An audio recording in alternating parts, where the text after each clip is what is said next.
Well, welcome everybody to this session. I recognize that this might be siesta time for some people, so we really appreciate you all being here. It gives me great pleasure to be your moderator. I'm a longtime listener of JLF, first-time moderator. And you know, the variety of topics and expertise in our panel today cannot be overstated. So we could go on all day, but we'll try to keep it within our time limits. But I wanted to start with you, Kirsten.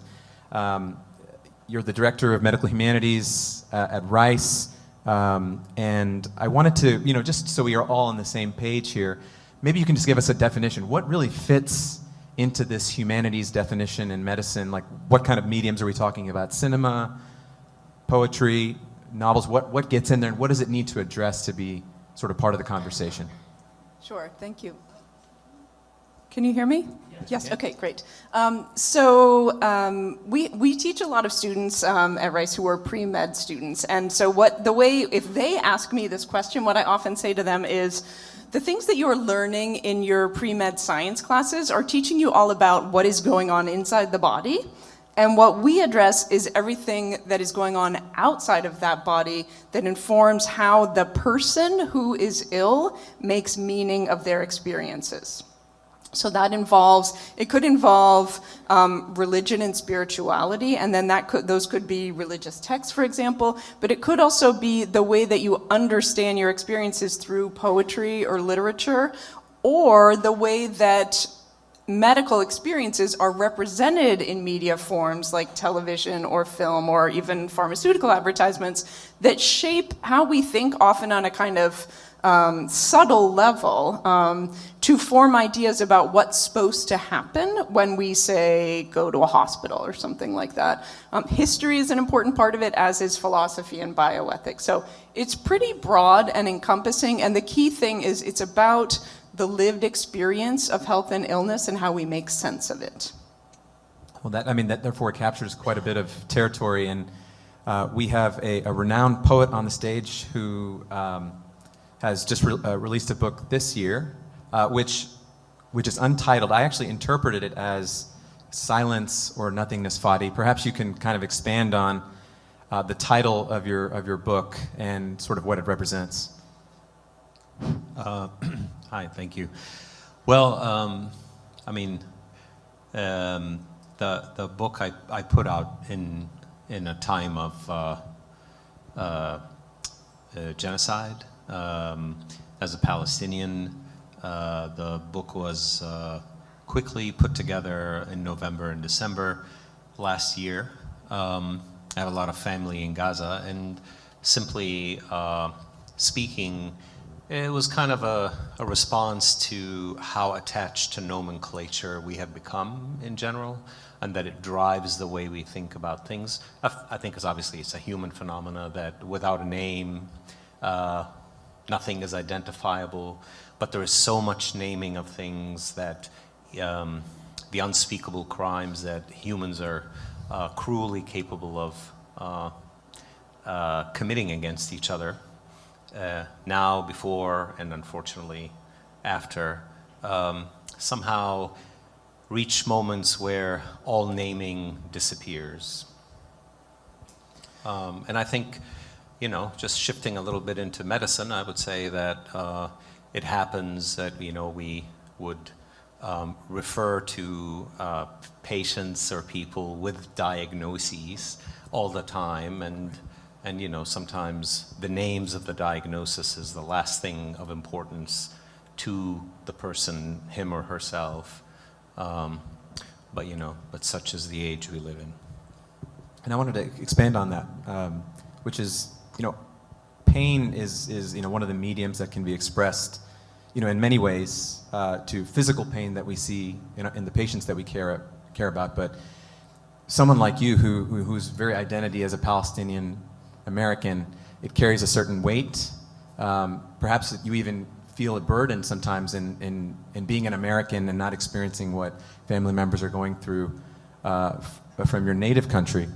I'm wondering, how much does your identity as a Palestinian American impact the work that you do? Perhaps even just aside, take this book aside, this book is obviously related to your identity as a Palestinian American, but historically as a poet up until this point, how much of that has played into your identity as a Palestinian American?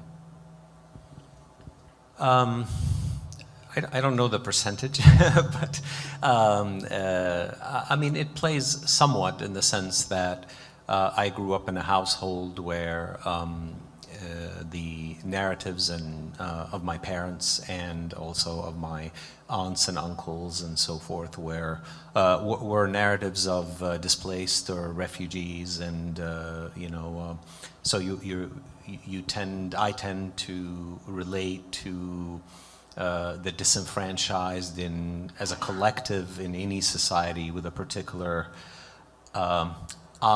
at least I imagine, to understanding a greater picture than just hiding behind the systematic or institutional language which we all submit to in hospitals and medical centers and so forth.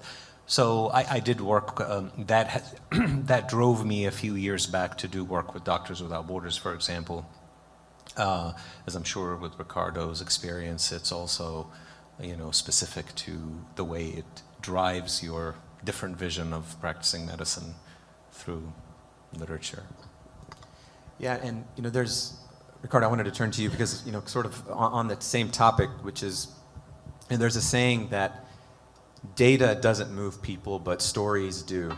And one thing I was struck by in reading your book was that you seem to have accomplished both things, which is you very clearly want to tell the stories of many patients at Ben Taub, or their experiences, their pain, their suffering, their anxieties. But you also bring almost like a wonky healthcare policy aspect to it. And so did you mean to do that when you started the book? Did you want to bring these two forces together? Definitely not. And it was something that I had to learn, that was the way that this book had to be structured. I wanted to just tell the stories that I encountered on a daily basis of people who could not access healthcare in Texas, and something that happens where I work, Ben Taub Hospital, where a lot of them do get good care. That juxtaposed against the ideas that people have about a public hospital. You go into certain circles and people will be like, well, it can't be good care at Ben Taub Hospital. But those who work there and elsewhere know there's something good that happens there. So I wanted to tell that story. And I really wanted to tell just the stories of patients. But when I got into a few drafts, there was at one point, I'd written 100 pages, I turned it into my editor, and she called me the day before Thanksgiving. She says she didn't do this, but she definitely did this. She said, we need to talk. No, she sent me an email first that says, we need to talk. I was like, damn, well, I guess we do need to talk, right? But she says, you need to stop. You need to stop writing. This is not working. Because I was only doing the stories. The reason is just because there was no connective tissue between the stories. I had to devise something to contextualize those stories, because it was just not enough for people to understand why this was happening. So it really the structure became an argument and stories. The book is really an argument also. I see it kind of like a DNA strand. It's like the arguments twirl and the stories are like kind of twirling upon each other. But the argumentative portion of it is what the data is, and it's the rational, and it's the logical mind trying to say, how do we can solve this problem of healthcare? We are the richest country in the world. There are people who are compassionate in this, but there are strong forces in the United States that are trying to keep the status quo. That is a very important contextualization for all of those stories, and I think it helped bring the stories to light. Yeah, well put. Do you think you could just give, I don't know if everybody in the audience is familiar with, besides, having a gunshot wound and being rushed to the trauma center at Ben Taub. Of course, if you get shot, you do want to go to Ben Taub. That's definitely true. But maybe you could explain the meaning of Bentab to our society. Yeah, so it took me so I'm a Houston resident, grew up here since second grade. I grew up with the idea, hearing it on the radio, victims taken to Bentab. It never felt like it was a place that I belonged. I was in medical school at Baylor, and I heard older medical students say, oh, Bentab, that's like a crazy place where we learn healthcare. When I got there, it was just, I saw that there were people who couldn't afford healthcare otherwise, who were uninsured. So it was just like the mindset is just like, these are people who don't pay for health insurance, this is where they get. But the reality is that the way that we organize healthcare in this society creates so many gaps that you would be shocked to know who falls through those gaps. And it's our presumptions of who are people who go to Bentab it says a lot about ourselves as a society, because we like to say, oh, it's just homeless people or it's only this, but it's really so much of the fragmentation and the inequalities in our society that create these gaps that all of us are susceptible to it. So what it is it's a public hospital. It's a public healthcare system. It is funded by our property taxes. I pay property tax. I don't love paying taxes, but at least I know that my property taxes go to something that is meaningful. It's going toward keeping a standard for healthcare for people who, when they need it. And it is managed by different, the hospital, the Bentab and LBJ, they're managed by different academic institutions, Baylor and University of Texas, respectively. But this is a way to think about getting healthcare to people in a way that's beyond what we've gotten used to in America, which is that it is driven by corporate interests and it's made for profit, really. That is not the case that I feel at the public hospital Bentab. I think it's driven by science. I think it's driven by a public identity, and I'm very proud to work there. Yeah, well put. And I can tell you, as somebody who trained at Baylor for my fellowship, that when you look at cities to train in, you try to look for the trio, as I call it, which is you want to try to find a community hospital setting, you want to find a VA, ideally, so you can take care of soldiers and their families, and then you want to find a place with a really good county hospital. And so that's why fellowship spots at Baylor never go unfilled, because people want to work at these places. And one thing that I can say is in interacting with the patients at Bentab is that there is a sense of fulfillment in the patients there. They feel like they're getting good care, that they matter. So the patient experiences from our vantage point have been good. And Kirsten, I wanted to transition over to you, which is humanities in medicine is about patient experience. And you said something interesting, which is that in a previous interview you said that if research really want to know what's going on with patients, what they really should do is go to platforms like Twitter or X. I hate calling it X, but Twitter, to form their research questions and find out about real-world experiences. Do you still believe that? And in general, what's the role of social media in the examination of the clinical experiences patients face? Yes, thank you. So I don't remember the year I said that. Definitely not the past couple of years. But the reason I said that was because I knew and know a lot of people who identify as patients in the sense that they're patient advocates for whatever they've gone through, and they recognize that giving voice to their own lived experience can help other people maybe not have to suffer quite as much, or maybe learn about things that it was hard for them to learn about. And there was a moment, maybe it was about 10 or a little less years ago, when a place like Twitter was really a place where there was this sub-community of patients, they would have tweet chats once a week for, say, breast cancer or something like that. And patients would be sharing information with each other. Sometimes there would be a moderator, sometimes that would be a doctor, but usually it would be a patient, someone who was experienced and had been in that world for a while. And a lot of people got a lot of value out of this that went way beyond social and emotional support, not to discount that, because that's also incredibly important, but learning about clinical trials or about how to manage the side effects of drugs or things like that, which you need to know from someone who's been through it, right? So people would talk about their experiences in their own voices in ways that weren't categorized and kind of classified, kind of like what you were saying in the sort of institutional language. It was their own experience, right?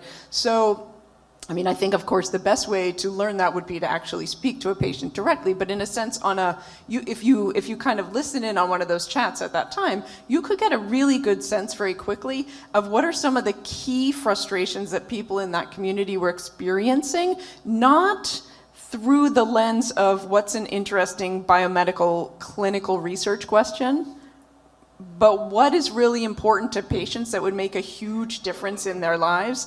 And so that was where that came from. Now I would not send you to X to learn these things, but I do know that there are a lot of patient communities who are still trying to figure out ways to share their perspectives and experiences online, but the place to look for that is not as obvious. And people do spill their guts on these platforms, and they do certainly air out the dirty laundry and what frustrates them. You are also an expert on the role of artificial intelligence in the examination of patient experiences. So you are being watched, folks. So everything you say, right, is going to be looked at. And I'm really curious because you in the latest academic paper you wrote on the topic, you actually have some very interesting anecdotes about some of the larger companies like Facebook leveraging some of this information. Maybe you wouldn't mind sharing with the audience what's being done by these companies in terms of the information we're putting out there about, what our doctor tells us or what our interpretation was of what our doctor tells us. Yeah, I mean, all of that is becoming part of a data set, both about, you or I individually, but also larger data sets that are classified according to any number of variables. It could be age or race or gender or diagnosis or geographic location. They can be sliced and diced any way. But the information that we are sharing in a kind of casual way that we maybe think we're sharing just with friends, say, on Facebook or something like that, it's all being scraped and sort of incorporated into classification systems that form profiles, basically, about you and other people like you or who are presumed to be like you, which then influences not just things like what kinds of ads you see, but also how your, say, digital identity is understood by other entities on the web, which could be health insurance companies or banks or others like that, and who, of course, have a lot of power over really consequential things in our lives. So when you think about building a risk algorithm, say, what is often happening in building the training data sets for those is that the internet is being scraped, and anything that's out there, whether it's accurate or not, becomes part of that data set. So, I mean, one thing that means is that those data sets are full of flaws and biases and all of the things that they would find on the internet. But the other thing is that it means that these things are being used with information about you in some way that may or may not really line up with your actual lived experience, but it may impact you. Right, and I think specifically, I was kind of intrigued about the use of AI on these platforms in looking at the social determinants of health that impact patients in very hard to measure ways. Can you discuss a little bit about how AI is or was and will be leveraged, you think, in the future to maybe capture some of these variables that are kind of hard to pin down? And really, we like to say, like in the health policy world, they say that 85% of somebody's health is really based on factors like what their zip code is. Is there a grocery store nearby? Are there healthy food options? Are you coming home to a stable two-parent household? these things all have a major impact on somebody's health, and how can AI be leveraged in this sphere to talk about how people are going to do in terms of health in the long run? Yeah, so it's a really interesting and potentially promising, but also concerning kind of space that we're in right now, because ever since mobile health technologies have been available, and by which I mean on one level, maybe just smartphones, because they have so many sensors on them and are collecting so much data all the time. Ever since we started having smartphones, people who do research in healthcare and especially in public health saw those as potentially incredibly valuable tools for understanding how these various factors really do impact our lives. Because when you look at, does someone have access to a grocery store, something like that, you as a doctor or a public health researcher, you don't know what they're buying there. You don't know how often they're going. Like, that's not part of the clinical data that you might have. But with mobile technology, that data actually is out there. So all of your loyalty programs at grocery stores and whatnot, like, that's also a data set, and they have a profile on you based on what you buy and everything like that, right? So on the one hand, you could think like, geez, like, what are they trying to get me to buy? On the other hand, if you were a researcher and you had access to that data, and it's a really large data set, and you could train an AI model to actually analyze that and understand how things like that over the course of many years of a person's life might impact their health outcomes, for example. You could learn things from that, but those data sets are so huge and so messy that you as an individual researcher or even a team could never really get a handle on it. So it's kind of a scale question. So there's something potentially very promising about being able to mine data sets like that are way beyond traditional medical data sets, but that could tell us something really important. Now, the downside is there's many ways that those kinds of data sets could be very misleading, and you will not have the opportunity to kind of say, like, why it was that you were buying whatever, they think is the thing that was affecting your health. So there's plus and minuses on that. Very interesting. I want to pivot just a little bit to literature. You're all writers, you've all written books. And I wanted to focus on this idea that there's actually, literature is actually replete with physician authors. So physicians who are practicing who are also writers. And this is, naturally aimed at Fady and Ricardo, but Kirsten, you as well. Of sort of the plethora of physician authors out there, are there anybody that you've particularly gravitated to and identified with given your work? And Ricardo, as part of this, I wanted to ask you about your connection to Chekhov. You have a nice sort of profile of him in your book, and I wanted to know if you could just share that anecdote with the audience and kind of what he means from a humanism standpoint as well. I mean, what I love about Chekhov is that he doesn't often write about medicine. He was so wise that medicine was situated as part of a larger life for him, and he looked at people. He drew out the specifics of people. He had so much empathy and love for them. He didn't make anything a fable. Everything was individualized and contextualized. He also cared very much about the science and the public health aspects of it. I think that, he traveled to Sakhalin Island, which is north of Japan, through the Russian tundra, so that he can write about the penal colony there. And what I love about it is that it's his letters that he wrote. He was just warm to people. He was very warm. He was interesting guy, and everything about, like I said, that he only touches upon, that you have to kind of like look into it to see the medicine in it. I just love that. I admire that greatly. So that's 100% different than me. I can't get away from medicine. I kind of want to get away from medicine, but I found myself like in this universe where it's just like, it's hard to extract myself from that, and I admire Chekhov that he could focus on the person that was in front of him all the time. So. Well, to be fair, we know a lot more about medicine these days than Chekhov did in his era. So I think there's a lot more we can offer patients. So that takes up a lot of time, of course. Fady, what about you? Any physician authors that particularly resonate, that you hold near and dear to your heart? No. I wanted to say something, but we just follow up on what you just said, because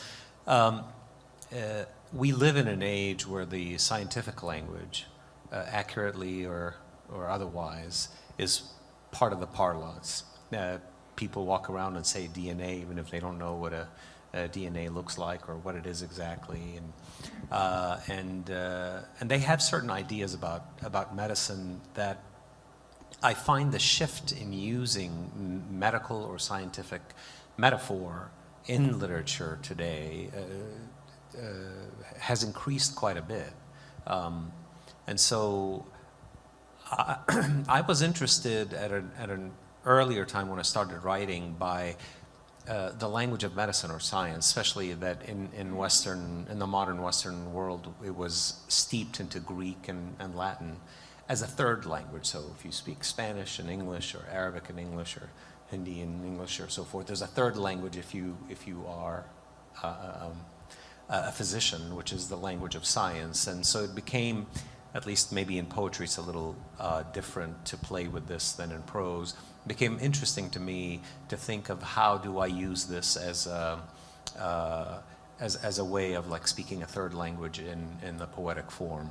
I have had greater writers than I will ever be, including the late Louise Gluck, tell me to try to stem the tide, avoid the trap of this, but I found progressively that it had created a signature in my work, and it's just the boy in me who loved language and names and so forth is still happy whenever I find a small moment where medicine can enter. I mean, there's a poem in the book about our dog who has diabetes, but because of us, he has access to insulin, whereas we all know many people we take care of have difficulty accessing insulin. So it becomes an interesting moment of squeezing that in the poem.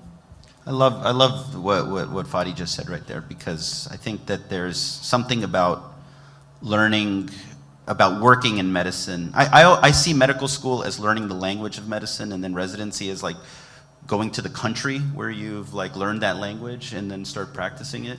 And so language has been, it's the words in medicine have such power. And I think when I was starting off as a writer I started off in fiction.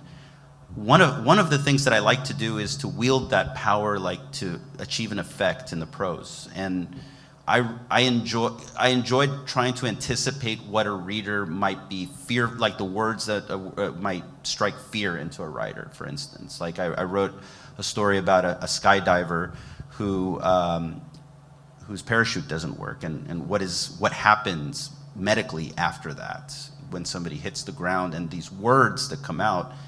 I mean, we even feel it on a daily basis when we're working. When it's just like somebody says one thing. It could just be terms like impending doom, or like things like that. But also the technical terms, they stop you in your tracks on a daily basis.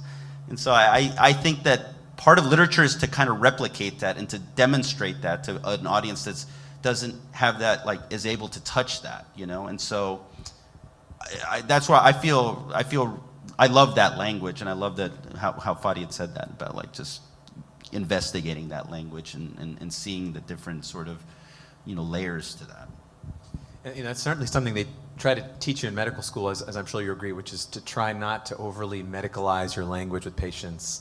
Try to speak as a human being, and I'm getting the feeling that you all feel that maybe the language of science is way too narrow and way too technical to really give patients sort of the comfort that they need in times of vulnerability. Would you say that's true? I think that it has to be.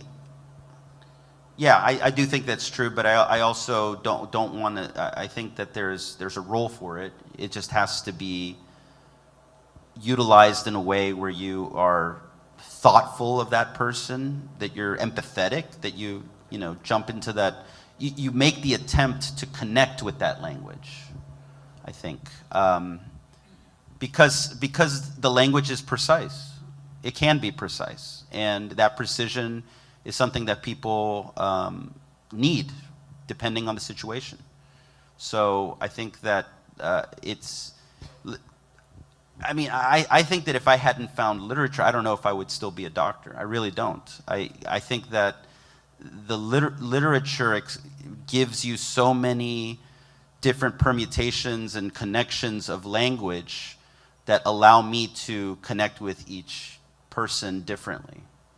And it just would be very hard for me to see how I would enjoy the practice of medicine without that language portion of it. But that's why I'm an internist. I'm not a surgeon, So thank you.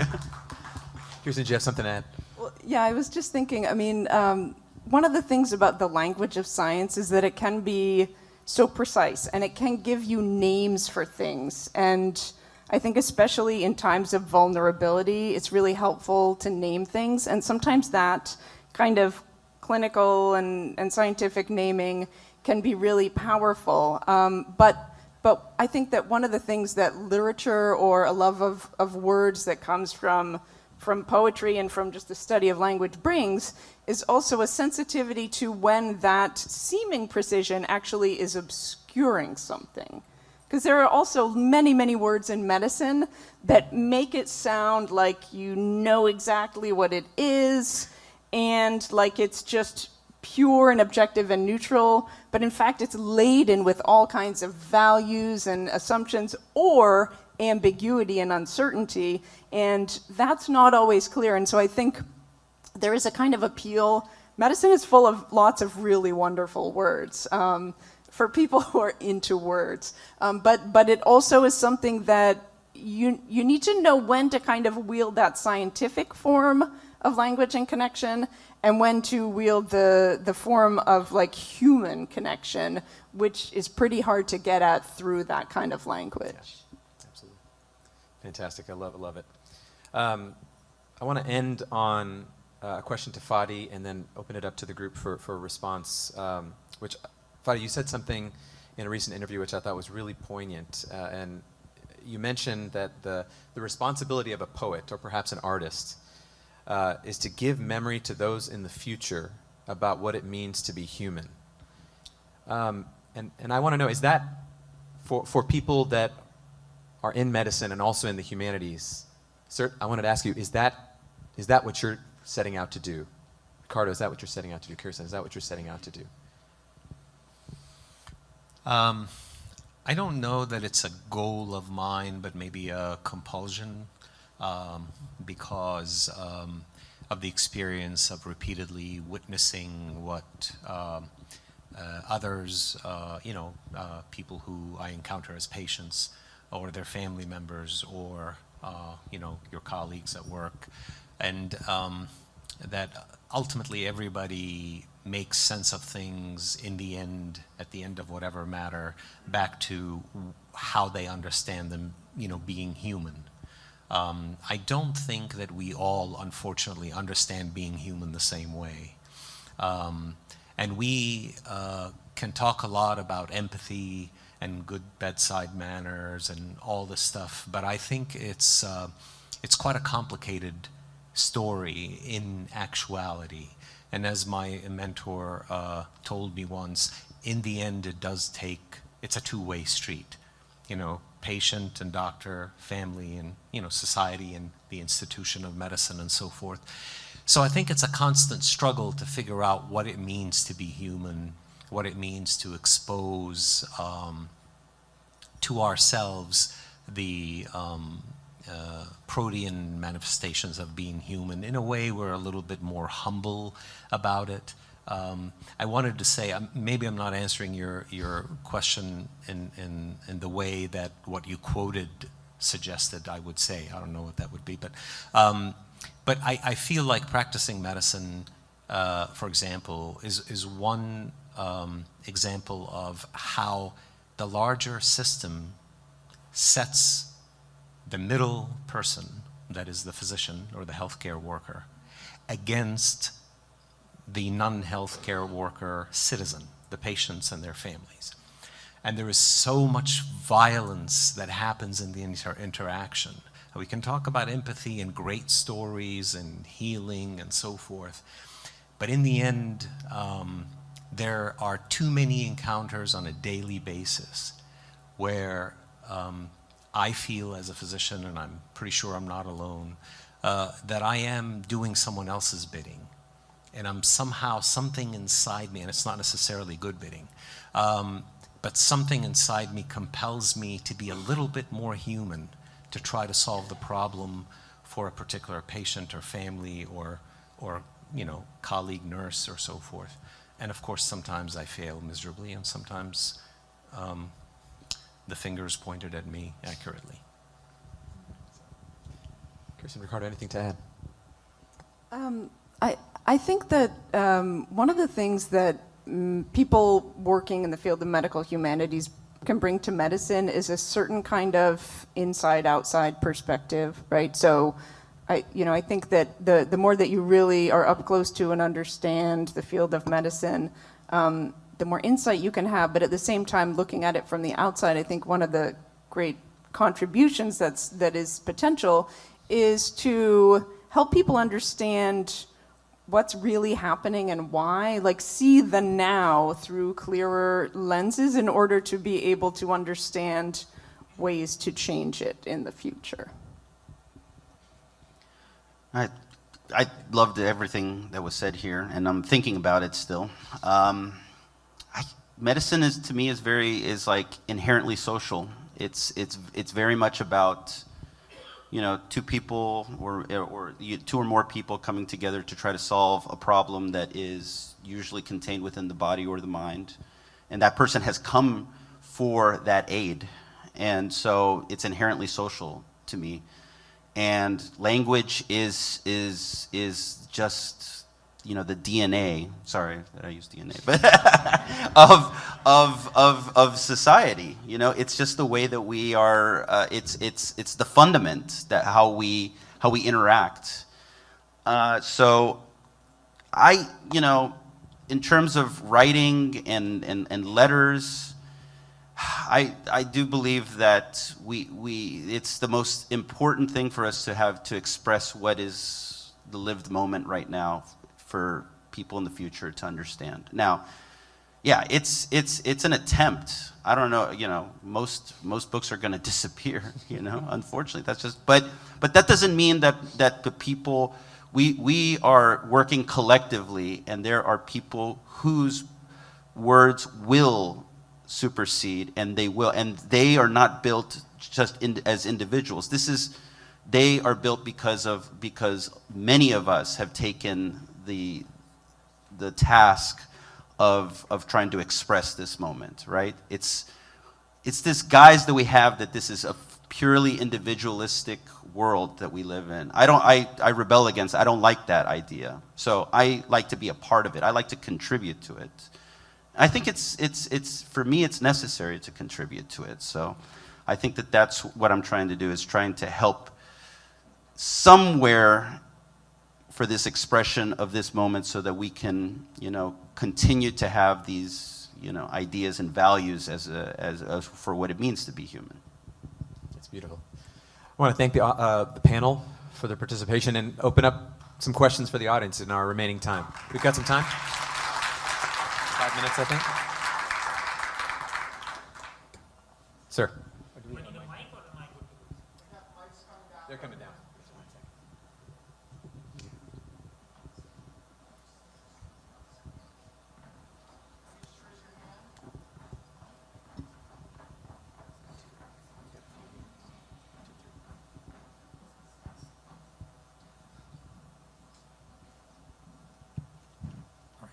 Thank you for a great session. You can hear me, right? Okay.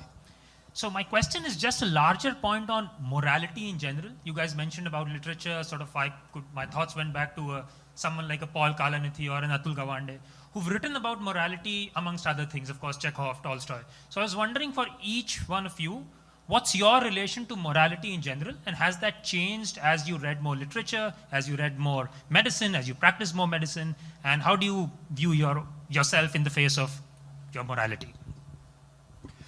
I would like to say that I'm not a better person as a physician because I'm a writer. That there are many physicians who don't write a word and don't necessarily read much, but they're probably even better. I admire their capaciousness, ethically and so forth. But so the way I see one aspect of medicine, and we can talk for hours, I think, about this, is that I ask myself, one of the questions I ask myself is, how do I handle coming to work when I work, knowing that the hospital setting is a lonely place? I end up encountering my fellow human beings and my fellow citizens as lonely, isolated people. So many of them are not visited by family, not because their family are bad people who don't care about them, but because they have to make ends meet too. So of them are the elderly are lonely because they have limited capacity to navigate anything outside their life and their spouse. And that's the thing that I encounter when I see, an elderly man or woman, broken hip, or, chronic cognitive dysfunction or something, dementia. And I'm the only one with them in the room, and I'm a stranger. And I find these questions of morality are also very almost,